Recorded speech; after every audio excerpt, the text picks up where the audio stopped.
दोस्तों, जब हम लोग हेल्थ इंश्योरेंस पॉलिसी परचेज करने के लिए जाते हैं या फिर परचेज करते हैं तो अक्सर हम लोग देखते हैं कि वहाँ पर एक क्लॉज होता है जिसमें आपको कुछ पर्टिकुलर डिजीजेस के लिए वेट करना पड़ता है। यानी आपने पॉलिसी आज से शुरू करी लेकिन आपकी पॉलिसी आज से शुरू नहीं हुई है।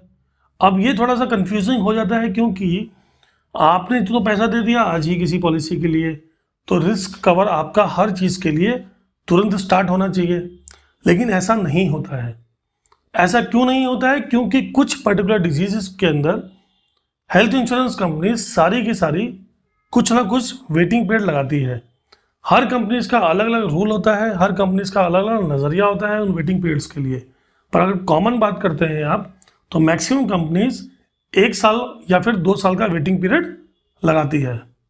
तो आज हम लोग बात करेंगे दोस्तों कि ये वेटिंग पीरियड्स क्या होते हैं और स्पेसिफिक डिजीजेस या फिर कुछ बीमारियों के लिए इन वेटिंग पीरियड्स को किस तरीके से कंपनीज देखती हैं और ये क्यों आपको जानना जरूरी है। तो नमस्कार दोस्तों, मैं Dhirendra Sharma, certified financial planner, आपका दोस्त और होस्ट, स्वागत करता हूं आपका एक ऐसी जर्नी में जो हम सभी को एक नॉर्मल कंज्यूमर से समझदार कंज्यूमर बनाती है।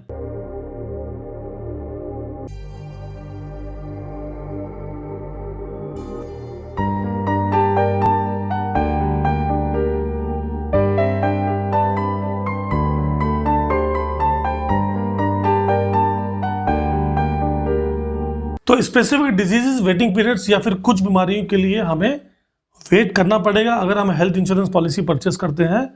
तो ये एक्चुअल में क्या चीज़ होती है?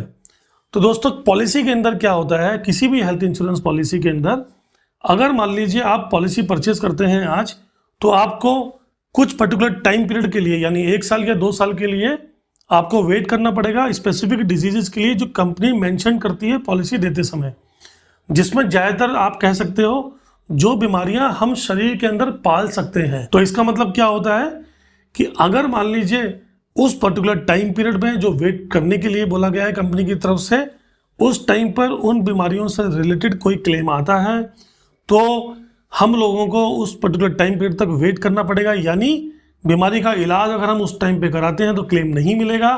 अगर पीरियड खत्म होने के बाद वैसी बीमारियों से रिलेटेड कुछ होता है तो ही क्लेम मिलेगा। कंपनी साफ तौर पे लिख के देती हैं, बाकायदा बोलती हैं, प्रॉपर तरीके से समझाती हैं कि ये टाइम पीरियड के लिए हम आपको इस बीमारी पे क्लेम नहीं देंगे। अब ये बीमारियां कौन कौन सी होती हैं? ये बीमारियां वो होती हैं जो ज़्यादातर लोग अपने शरीर के अंदर पाल सकते हैं, यानी बहुत ज़्यादा इमरजेंसी नहीं होती है, तुरंत उसका इलाज कराने की ज़रूरत कभी कभी नहीं होती है। जैसे एग्जाम्पल देता हूँ, हर्निया हो गया, हाइड्रोसिल हो गया, पाइल्स हो गया, मोतियाबिंद या कैटरेक्ट हो गया। अब ये सारी बीमारियां या फिर नाक कान गले की बीमारियां हो गई या फिर घुटनों के दर्द हो गए, हड्डियों से रिलेटेड कुछ बीमारियां हो गई। तो ऐसी कुछ बीमारियां होती हैं जो पॉलिसी में लिख के देती है इंश्योरेंस कंपनी जब आपको पॉलिसी देती है। इन बीमारियों में आपको 2 साल का वेट करना पड़ता है क्योंकि ये वो बीमारियां हैं जो आप शरीर के अंदर पाल सकते हो। यानी अगर अनफॉर्चुनेटली कोई डिजीज डायग्नोस होती है तो बहुत ज़्यादा इमरजेंसी नहीं होती है कि उसका ऑपरेशन या उस डिजीज को तुरंत ठीक करा जाए। आप उसको पाल सकते हो, उस ऑपरेशन को रोक सकते हो।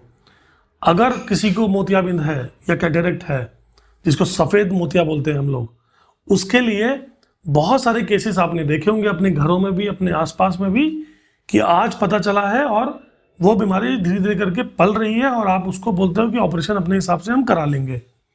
पथरी वाले केसेस में आपने देखा होगा, डॉक्टर बोलता है ठीक है अभी पथरी है, 2 mm की है, 1 mm की है, आप इसको 3 महीने के बाद, 6 महीने के बाद या फिर थोड़ा सा और दिक्कत आती है तो ऑपरेशन करा सकते हैं, कोई इमरजेंसी नहीं है। तो ऐसी कुछ बीमारियां हैं जिसमें आपको ज़रूरी नहीं है कि तुरंत ऑपरेशन कराना पड़े या फिर तुरंत ही इमरजेंसी वाला इलाज एडमिट होकर कराना पड़े।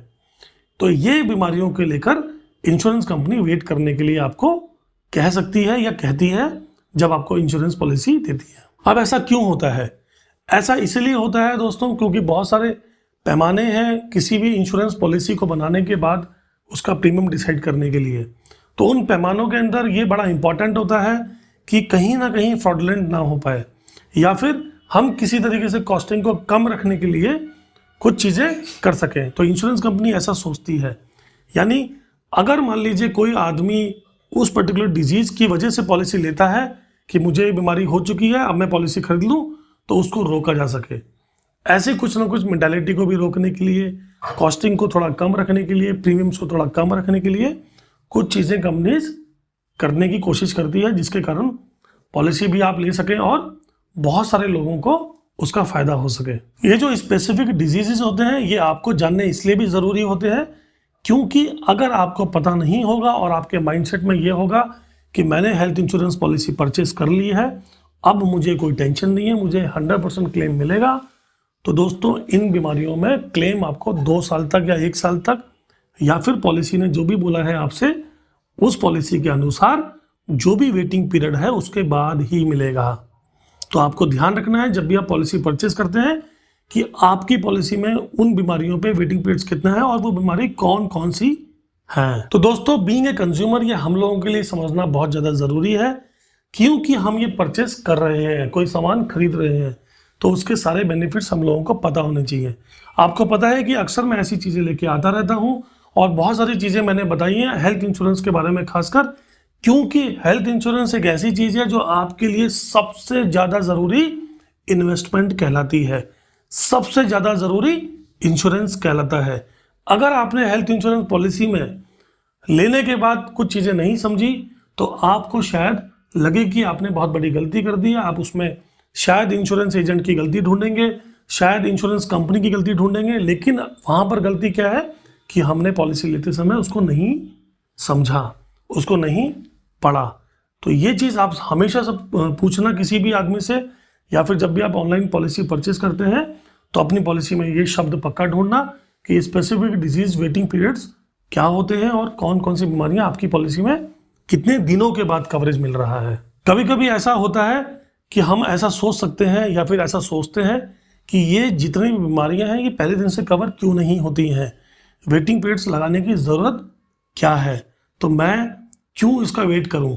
तो अगर आप ऐसा चाहते हैं तो आप पॉलिसी ले सकते हैं और पॉलिसी मार्केट में अवेलेबल है, लेकिन आपको उसके एक्स्ट्रा पैसे देने पड़ेंगे क्योंकि आप एक्स्ट्रा चीज़ लेने की कोशिश कर रहे हैं।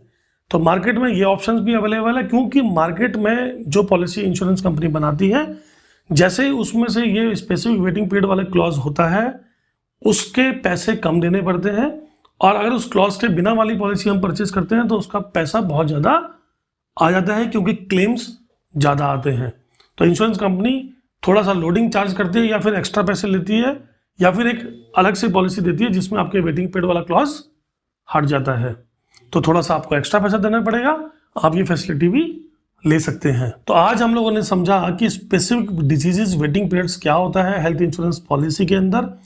अभी कुछ दिनों पहले मैंने पीईडी, प्री एग्जिस्टिंग डिजीज का मतलब क्या होता है, वो भी बहुत इंपॉर्टेंट चैप्टर था दोस्तों। और इससे पहले मैंने क्लेम्स किस तरीके से होते हैं या किस तरीके से हेल्थ इंश्योरेंस कंपनीज में अगर क्लेम आता है तो कैसे आपको फाइल करना है और उसमें क्या दिक्कतें आती हैं जब कोई भी आदमी क्लेम लेने जाता है, मैंने वो वीडियो भी बना रखी है, लिंक आपको डिस्क्रिप्शन बॉक्स में मिल जाएगा। तो दोस्तों अगर आपको मेरी ये वीडियो पसंद आई है तो इसको लाइक करिए, शेयर करिए और चैनल को सब्सक्राइब करना बिल्कुल मत भूलना। और अगर आप चाहते हैं सबसे पहले आपको मेरी वीडियो मिले तो आप बेल आइकन पे घंटी बजा दीजिए। तो नमस्कार दोस्तों, जय हिंद, जय भारत।